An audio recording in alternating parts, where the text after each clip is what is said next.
শিল্প করতে পারে, তার কাছে কিন্তু জীবন মারাত্মক জিনিস। মানে সে সেটাকে এমন সুন্দর করে করতে পারে, সে কিন্তু আসলে তখন এটাকে আর প্রবলেম মনে করে না, বরং এটার উপর দিয়ে সে অনেক দূর এগিয়ে যেতে পারে। এবং আমাদের মূল কাজ কি? How to be a well human being, মানে আমরা কিভাবে একজন ভালো মানুষ হব। কিন্তু আমরা এই তত্ত্ব থেকে কোথাও দিন দিন সরে যাচ্ছি। আমরা আসলে নিজেদের যে সদাচার করা উচিত এটাও ভুলে যাচ্ছি, যে কার প্রতি কোন ধরনের আচরণ করা উচিত। আসলে আমাদের শিক্ষকের প্রতি কেমন আচরণ করা উচিত, আমার ছোট যারা তাদের সাথে কেমন আচরণ করা উচিত, যারা সিনিয়র তাদের সাথে, এই জায়গাটিতে আমাদের খুব ক্লিয়ার থাকতে হবে। কারণ কি, যখন মানুষের এই সমস্যাটা কারণ কি, যে যখন মানুষের টাকা হয় বা ক্ষমতা হয়, টাকা থাকলে কেউ করে সিন্ধু, কেউ করে বন্ধু, মানে এই দুটোর যে কোনো একটি করতে পারে। অর্থাৎ বন্ধু করলে কিন্তু সেটা একটা ভীষণ ব্যাপার স্যাপার, যে কোনো সময় কাউকে অ্যাটাক করতে পারে। কিন্তু সিন্ধুকে থাকলেও একটা অন্তত পক্ষে আমাদের একটা সেফ থাকে। কিন্তু আমাদের এই জিনিসটা মনে রাখতে হবে। তবে টাকা আপনারা এমন পরিমাণ জমা রাখবেন না যেটা আপনার জীবনের জন্য সর্বনাশের কারণ হবে। কারণ কি, যে আপনি নিজে তৈরি হওয়ার আগে যদি বাড়ি তৈরি করে ফেলে, সেই বাড়িতে সাপ, ব্যাঙ, সরীসৃপ এগুলো ছাড়া আর কিছু বাস করবে না। অর্থাৎ আপনাকে আগে মানুষ করতে হবে, তারপরে কিন্তু আপনাকে এই বাড়িতে তৈরি করতে হবে। তাহলে কিন্তু সেই বাড়িটি অর্থবোধক হবে। কারণ কি, শরৎচন্দ্র একটি কথা বলেছে যে মানুষের মৃত্যু আমাকে কোনো ধরনের স্পর্শ করে না, কিন্তু আমাকে যে স্পর্শ করে সেটা হলো মনুষ্যত্বের মৃত্যু। কারণ কি, আপনার যখন মনুষ্যত্বের মৃত্যু করবে, তখন কিন্তু আপনি জানবেন না যে বন্দুক কিনে মানুষ মেরে ফেলতেছে। এটা কিন্তু আপনার মনুষ্যত্ব না থাকলে কিন্তু এটি বোঝা সম্ভব নয়। অর্থাৎ দেখা গেছে কি, যে যোগ্যতার থেকে টাকা যখন বেশি হয়, তখন কিন্তু সেটি মানুষের জন্য সর্বনাশ। অর্থাৎ আমার কাছে হয়তো আমি 5 কোটি টাকা লোন দিতে পারবো, যখন আমার কাছে সহস্র কোটি টাকা থাকবে এখন, তখন কিন্তু আমার মাথা ঠিক নাও থাকতে পারে। তার মানে কি, আপনি যখন ভালো কিছু হতে চাবেন বা বড় কিছু আপনি একটা জায়গায় যেতে চাবেন, বা আপনি আদর্শবান লোক হতে চাবেন, বা পৃথিবীতে দেখাবাদ করতে চাবেন, তখন কিন্তু আপনাকে এই জিনিসগুলো এমন জায়গায় ইনভেস্ট করতে হবে যেখানে আপনার লোভ না হয়। যেমন দেখা গেছে আমার একটা জিনিস উঠে আসতে বলছে যে একতলা না খেয়ে, বিষয়টা ঠিক ওরকম ছিল না। অর্থাৎ উপস্থাপনার ক্ষেত্রে যেটা আমি সেটা একটু ব্যাখ্যা দিচ্ছি, যে বিষয়টা হলো আমি যখন দুপুরে, আমি ম্যাক্সিমাম সময় 9টা থেকে রাত 8টা পর্যন্ত অফিসে থাকি। তো দুপুর বেলাটা যখন আমার খাবারের সময় আমার 250 টাকা খেতে লাগে, কিন্তু আমি এখানে অনেক ঝামেলা এড়ানোর কারণে এবং একটি লোককে আমার দারোয়ানকে ডিস্টার্ব করতে হয়, বা অন্যান্য স্টুডেন্টরা কোনো এনে দেয়, কিন্তু আমি সেবাটা খুব কম দেই, নিজের কাজ নিজে করাই আমি পছন্দ করি। তখন আমি কি করি, যে একেবারে শুধু মুড়ি এবং ছোলাকে দুপুরটা পার করে দিয়ে বাসায় গিয়ে আমি খাই।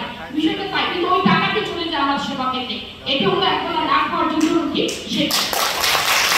আর জীবনে যে দুঃখ কষ্ট থাকে প্রত্যেকের মধ্যেই ছিল। হয়তো সাগরে বসে আছেন, আমরা মনে করি অন্যরা একদিনে এত বড় সাগ হয়ে বসে আছেন, যাদেরকে আমরা ইনভাইটেশন দিয়ে আসছি, ওনাদেরকে আমরা অনেক শ্রদ্ধা করি।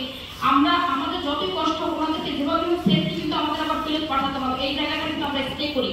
তাই এই যে বিষয়, প্রত্যেকের জীবনে কিন্তু দুঃখ কষ্ট আছে। এই দুঃখ কষ্ট কিন্তু পার্ট অফ লাইফ, আর সেগুলোকে আমরা সুন্দর করে অ্যাবজর্ব করতে পারা কিন্তু আর্ট অফ লাইফ। এটা কিন্তু মাথায় রাখতে হবে। অর্থাৎ আপনি যখন কোনো একটি প্রতিষ্ঠানে বা কোনো একটি জায়গায় কর্মী নিয়োগ করবেন, এই কাজটি হলো সবচেয়ে বড় কাজ। অর্থাৎ এটি হলো একটি শিল্প। এই যে শিল্পটা, এই শিল্পী যত ভালো হবে, আপনার প্রতিষ্ঠান তত ভালো হবে। এটা কিন্তু আমাদের মাথায় রাখতে হবে। সুতরাং আমি আপনাদের কাছে একটি অনুরোধ জানাবো, যে আমরা যদি কোনো জায়গায় ভুল করি বা আপনাদের খোঁজখবর নিতে না পারি, আপনারা অবশ্যই আমাদের সাথে সরাসরি যোগাযোগ করবেন, যেটা সাইদুল ভাই প্রায় করে। এবং উনি অনেক টাকা একটা অনুদান আমরা ওনাদের ওখানে নিয়ে গিয়েছি, শুধুমাত্র ওনার বিভিন্ন ধরনের যে উপস্থাপনা সেটার উপরে আমরা ভিত্তি করে এই কাজটি করেছি। এবং দেখা গেছে কি, যে প্রত্যেকটি মানুষ সেটা সাফল্য, সেটা ব্যর্থতা। যদি অর্থাৎ আপনি gain it or lose it, যদি আপনি নিজেকে গেইন করতে না পারেন, অফকোর্স আপনি নিজেকে লুজ করবেন। অর্থাৎ জীবনে দুটি পার্ট, একটি জয়, একটি পরাজয়।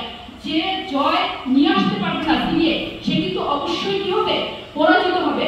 এই জিনিসটি কিন্তু আমাদের সবসময় মাথায় রাখতে হবে, এবং আমাদের এখান থেকে কোনোভাবেই পিছিয়ে না যায়। এবং দেখা গেছে কি, যে বর্তমান সময়ে আমরা মূল্যবোধকে হারিয়ে বৃত্তকে অর্জন করতে চেষ্টা করছি, যে কারণে এত প্রবলেম দেখা দিচ্ছে। অর্থাৎ বৃত্তকে বাদ দিয়ে না, মানে বৃত্ত পরিমাণ মতো রেখে, মূল্যবোধকে সাথে রেখে চিত্তকে যদি সমৃদ্ধ করা যায়, তাহলে কিন্তু জীবনটি সুন্দর হবে। কারণ কি, আমরা যদি মনে করি যে বৃত্ত এবং চিত্ত একবারে সমৃদ্ধ হবে সেটা কিন্তু হবে না। মানে চিত্তের সমৃদ্ধতার জন্য অবশ্যই আপনার এথিক্যাল পয়েন্ট অফ ভিউতে আপনাকে জীবনযাপন করতে হবে এবং এপিস্টেমোলজিক্যাল দিক থেকে, কগনিটিভ দিক থেকে আপনাকে সমৃদ্ধ হতে হবে। যদি না হয় তাহলে ওই যে কোথায় গুলিস্তান আর কোথায় বেলুচিস্তান এরকম একটা বিষয় হবে, মানে এক হবে না, কখনো দুটো দুই দিকে করে থাকবে। তাই দেখা গেছে যে বর্তমান সময় আমাদের পুরো সোসাইটিতে চলছে এক ধরনের মাইন্ডলেস ভায়োলেন্স, অর্থাৎ বিবেকহীন অরাজকতা। এই অরাজকতা থেকে যদি আমাদের বেরিয়ে আসতে হয় তাহলে কিন্তু আমাদের সুশিক্ষা লাগবে, আমাদের মূল্যবোধ ভিত্তিক আমাদের সুশিক্ষা লাগবে। অর্থাৎ আমরা যেমন এখন অনেক সময়, যেমন দেখা গেছে আমি অনেক সময় যদি আমি বড় পদে চলে যাই, আমি আমার শিক্ষককে বলে আপনি কথা বলতে পারবেন না, এই ধরনের কথা আসবে না যদি আমি নৈতিকভাবে জীবনযাপন করি। অর্থাৎ বলতে একটি কথা ছিল, আমি তোমার কথা বলতে দেওয়ার জন্য জীবন দিতে পারি, কিন্তু আমি তোমার সাথে একমত নাও হতে পারি।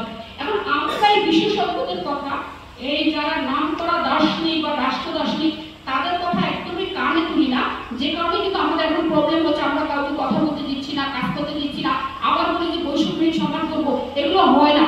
অর্থাৎ কখনোই কোনো কন্ট্রাডিক্টরি সমাজ বেশি দূর আগাতে পারে না। আমাদের সবসময় এক ধরনের মিনিমাম জায়গা আসতে হবে, মিনিমাইজ করতে হবে, কম করতে হবে, বেশি কথা বোঝানো যেতে হবে।